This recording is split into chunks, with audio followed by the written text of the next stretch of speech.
네, 9월 16일 수요일 새벽기도 오신 우리 성도 여러분 환영합니다. 우리 찬송가 90장입니다. 찬송가 90장 제가 찬송시를 읽어드리겠습니다. 주 예수 내가 알기 전에 날 먼저 사랑하셨네. 그 크신 사랑 나타나 내 영혼이 거듭났네. 주 내 맘에 늘 계시고 나는 주의 안에 있어 저 포도나무 비유 같으니 참 좋은 나의 친구라. 내 친구 되신 예수님은 날 구원하시려고 그 귀한 몸을 버리시고 내 죄를 대속하셨네. 나 주님을 늘 믿으며 그 손을 의지하고 내 몸과 마음을 바쳐서 끝까지 충성하겠네. 내 진실하신 친구여 큰 은혜를 내려주사 날 항상 보호하시고 내 방패가 되옵소서. 그 풍성한 참사랑을 누가 능히 끈을 쏘냐. 날 구원하신 예수님은 참 좋은 나의 친구. 아멘. 우리 다 같이 기도하겠습니다. 자비로우시고 사랑이 많으신 우리 아버지 하나님, 참으로 감사를 드립니다. 이렇게 우리를 새벽의 시간에 깨워서 이곳 주님의 전으로 불러주시고 또 우리가 주님께 이렇게 찬송시를 읽고 묵상하고 또한 말씀을 듣게 하시니 주님 감사를 드립니다. 아버지 하나님, 우리가 주님께 간구하고 기도할 것이 있어 이 시간 주님 앞에 나와왔습니다. 아버지 하나님, 시대 상황이 어렵고 힘든 가운데서 우리가 주님을 의지하기 위해서 이렇게 주님 앞에 나왔습니다. 아버지 하나님, 우리의 죄악들을 용서하여 주시고 우리가 간구하는 모든 것 주님의 뜻에 따라 주님께서 이루어 주시고 응답하여 주옵소서. 아버지 하나님, 이제 우리가 주님의 말씀을 듣고자 합니다. 말씀 가운데 역사하시고 우리를 주님의 그 거룩한 빛 가운데로 인도하여 주시옵소서. 모든 것 감사드리고 예수 그리스도 이름으로 기도합니다. 아멘.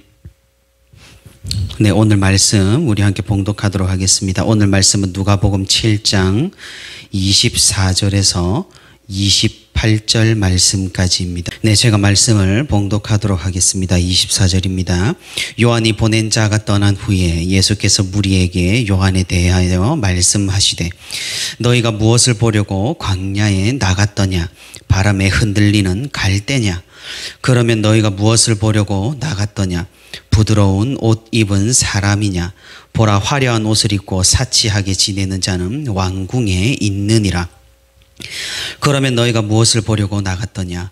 선지자냐? 옳다. 내가 너희에게 이르노니 선지자보다도 훌륭한 자니라. 기록된 바 보라, 내가 내 사자를 내 앞에 보내노니 그가 내 앞에서 내 길을 준비하리라 한 것이 이 사람에 대한 말씀이라. 내가 너희에게 말하노니 여자가 낳은 자 중에 요한보다 큰 자가 없도다. 그러나 하나님의 나라에서는 극히 작은 자라도 그보다 크니라 하시니. 아멘. 네, 오늘도 이렇게 기도의 자리에 나온 우리 모든 성도 여러분 진심으로 환영하고 축복합니다. 오늘도 하나님의 사랑과 은혜가 풍성히 차고 넘치는 이 시간, 이 자리가 되기를 소망합니다. 우리는 제가 며칠 전에도 말씀을 드렸다시피 우리는 이미 하나님의 큰 은혜를 받은 사람입니다. 우리가 이 새벽의 시간에 이렇게 이 자리에 나와 있는 것이 그것을 증명합니다. 또한 우리가 교회를 다니고 하나님을 아버지로 알고 신앙생활 하는 것이 또한 이를 증명합니다. 세상 사람들의 관점에서 보면 교회를 다닌다는 것은 정말로 어리석은 일입니다. 왜냐하면 그것은 물질과 시간을 낭비를 하는 것이고 또한 이렇게 관계에서 오는 스트레스도 더해지기 때문입니다. 먹고 살기도 힘든 이 세상에서 왜 힘들게 교회를 다니는지 사실 세상 사람들은 이해하기 어려울 것입니다. 더군다나 요즘은 더 어떻습니까? 교회에 대한 이미지가 거의 나락으로 떨어졌습니다. 교회 다닌다는 것이 눈치가 보이고 창피하며 부끄러운 것이 되어버린 요즘 세상입니다.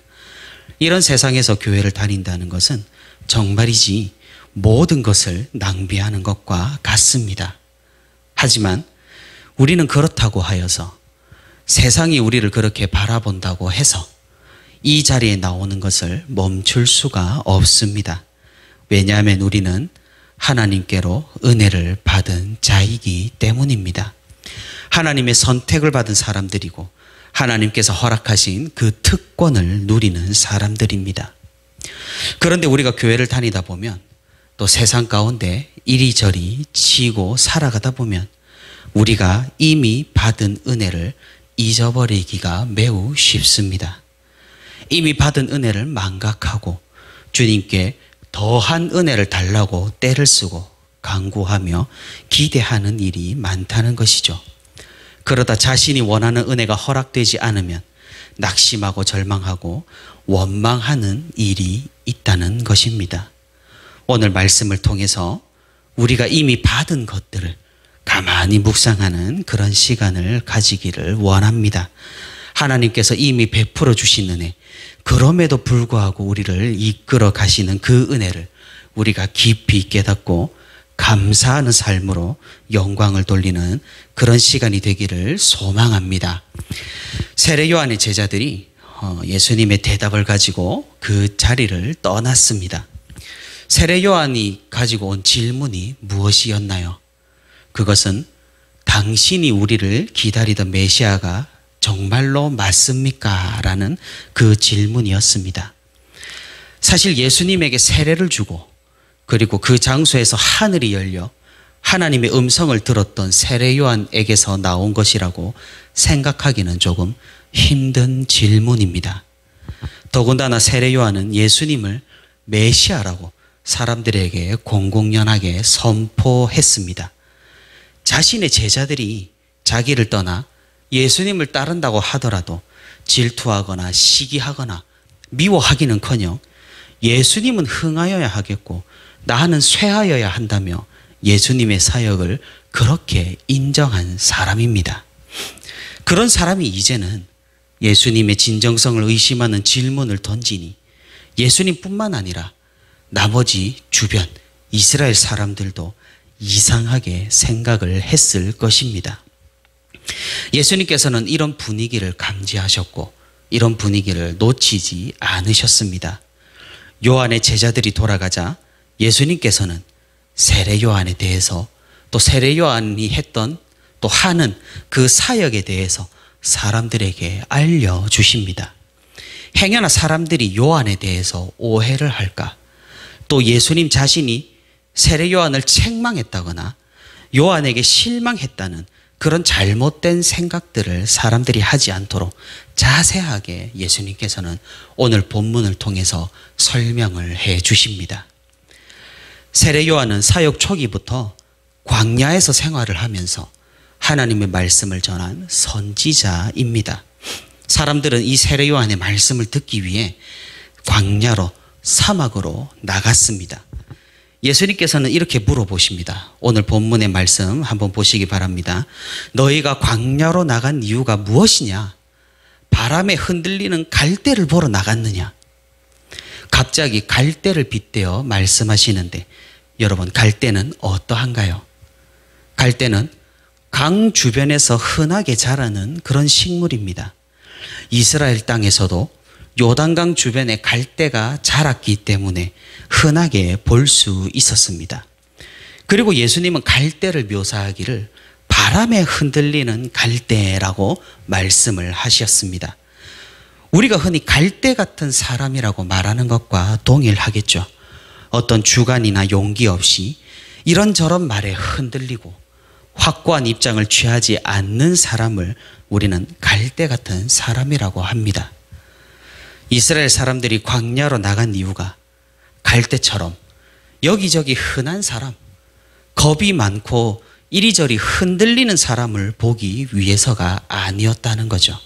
사람들은 세례 요한을 보기 위해 나갔습니다. 그 세례 요한은 어떻습니까? 갈대와는 완전히 다르게 하나님의 말씀을 가감없이 선포하였고 죄를 따끔하게 지적을 했고 열정적으로 복음을 전했던 것입니다. 이제 예수님께서는 두 번째로 질문을 하십니다. 그렇다면 너희는 부드러운 옷을 입은 사람을 보러 광야로 나갔느냐? 부드러운 옷을 입은 사람은 세상의 것을 따르는 사람입니다. 세례 요한은 전혀 그런 종류의 사람이 아니었던 거죠. 그는 낙타털로 된 옷을 입고 허리에는 가죽띠를 둘렀습니다. 그리고 그가 먹는 것, 그의 양식이 무엇이었습니까? 메뚜기와 석청이었습니다. 세례 요한의 생활은 화려함과 사치와는 거리가 너무나도 멀었습니다. 부드러운 옷을 입고 화려하게 사치하며 사는 사람들은 다른 사람들에게 선망의 대상이 되기도 합니다. 요즘에는 더 그런 것 같습니다. 돈이 많다라는 이유로 사람들에게 교훈을 주고 멘토가 되는 그런 이상한 세상입니다. 하지만 이스라엘 사람들은 그런 사람을 만나러 왕궁으로 간 것이 아니었습니다. 비록 초라하고 볼품이 없었지만 하나님의 말씀을 과감히 전하는 그 세례 요한을 보러 광야로 나갔던 것입니다. 예수님께서는 이제 세 번째로 질문을 하시고 자답을 하십니다. 그럼 너희가 선지자를 보러 나갔더냐? 맞는 말이다. 예수님은 이제야 사람들이 광야로 나간 이유를 정확하게 말씀을 하십니다. 사람들은 예수님의 말씀처럼 선지자를 보기 위해 광야로 나갔습니다. 세례 요한의 촌철살인과 같은 복음의 메시지와 광야에서 했던 누추한 생활은 그가 어떤 사람인지를 보여주었습니다. 구약의 많은 위대한 선지자들도 세례 요한보다 더했으면 더했지 모자라지는 않았을 겁니다. 사람들은 세례 요한을 위대한 선지자로 생각했고 그의 말씀을 듣기 위해서 광야로 나갔던 것입니다. 그런데 예수님은 세례 요한에 대한 평가를 더 진전을 시키십니다. 내가 너희에게 이르노니 세례 요한은 선지자보다도 더 훌륭한 자니라. 구약시대 때부터 많은 선지자들이 있었습니다. 그들은 하나님의 말씀을 전했고 위대한 이적을 일으켰으며 이스라엘 백성들이 하나님께로 돌아오게 하는 그런 사역을 감당했습니다. 하지만 그런 위대한 역사를 제쳐두고 예수님께서는 세례 요한을 그중 가장 훌륭한 사람으로 평가를 하셨습니다. 왜 그럴까요? 우리가 얼핏 생각해봐도 모세나 엘리야나 다니엘이나 에스라나 구약시대의 위대한 선지자들이 많다는 것을 우리가 상기해 볼 수 있을 겁니다. 그런데 예수님은 그런 사람들을 제쳐두고 세례 요한을 가장 높고 훌륭한 자라고 평가를 하십니다. 왜 그럴까요? 그것은 예수님 자신과 관련이 있습니다. 많은 선지자 중 유일하게 세례 요한만이 메시아 시대가 왔다는 사실을 알렸고 하나님 나라 천국이 가까이 왔음을 선포했기 때문입니다. 예수님을 메시아로 알아보고 하나님의 구원 계획을 사람들에게 선포했기 때문입니다. 세례 요한은 단순한 선지자가 아니었습니다. 구약의 많은 선지자들이 이 세례 요한이 등장할 거라는 예언을 했고 세례 요한은 그 예언을 또 구약에 등장하는 자신에 대한 예언을 또한 직접 성취한 사람이었습니다. 예수님께서는 이런 사실을 말라기 3장 1절의 말씀을 인용하면서 오늘 본문에서 알려주십니다. 보라, 내가 내 사자를 내 앞에 보내노니 그가 내 앞에서 내 길을 준비하리라. 예수님께서는 세례 요한을 자신의 앞에 보내어진 사자, 예수님의 길을 준비한 선지자로 말씀하십니다. 그리스도의 길을 준비하는 선지자 세례 요한은 그만큼 위대한 인물이고 구약의 어떤 선지자보다 훌륭한 인물이라는 사실을 알려주십니다. 예수님께서는 이제 결정적으로 세례 요한에 대한 평가를 극대화하십니다. 여자가 낳은 자 중에 요한보다 큰 자가 없다. 비록 예수님의 메시아 되심을 잠시 의심을 했고 예수님에 대한 믿음이 잠깐 흔들렸지만 그렇다고 그의 존재와 그의 사역에 대한 평가가 달라지지는 않았습니다. 예수님께서는 세례 요한을 인정하셨고 사람들이 요한을 오해하지 않도록 이렇게 차분하게 질문을 던져가시며 설명을 해 주신 것입니다. 그런데 중요한 부분이 바로 여기서부터입니다. 예수님께서는 세례 요한을 극히 높여 평가한 뒤에 이런 말씀을 더하십니다. 그러나 하나님의 나라에서는 극히 작은 자라도 그보다 크니라. 사람들 중에서 하나님이 주신 사명을 세례 요한보다 더 훌륭하게 성취한 사람은 없었습니다. 메시아 시대가 왔음을 알렸고 예수님을 만났고 예수님을 보았으며 예수님이 메시아라는 사실을 사람들에게 선포했습니다. 그런데 하나님의 나라에서는 극히 작은 자라도 이 세례 요한보다 크다니, 이게 무슨 말일까요? 우리는 예수님께서 말씀하신 의도를 잘 파악해야 합니다. 예수님은 단순히 세례 요한과 우리 그리스도인 한 명 한 명을 비교하며 크다 작다를 말씀하신 것이 아니라는 것이죠. 그럼 예수님의 말씀은 무슨 말씀입니까? 그것은 시기와 관련이 있습니다. 세례 요한은 분명 위대한 선지자입니다. 확고한 신념을 가졌고 하나님의 말씀을 듣고 선포를 했으며 사람들의 죄를 지적하고 예수님을 높이고 자신을 낮춘 사람이었습니다. 더군다나 그는 비겁하게 살지 않았습니다. 권력에 순응하기보다는 신실하게 죽는 편을 선택한 그런 위대한 인물이었습니다. 하지만 세례 요한은 어떻습니까?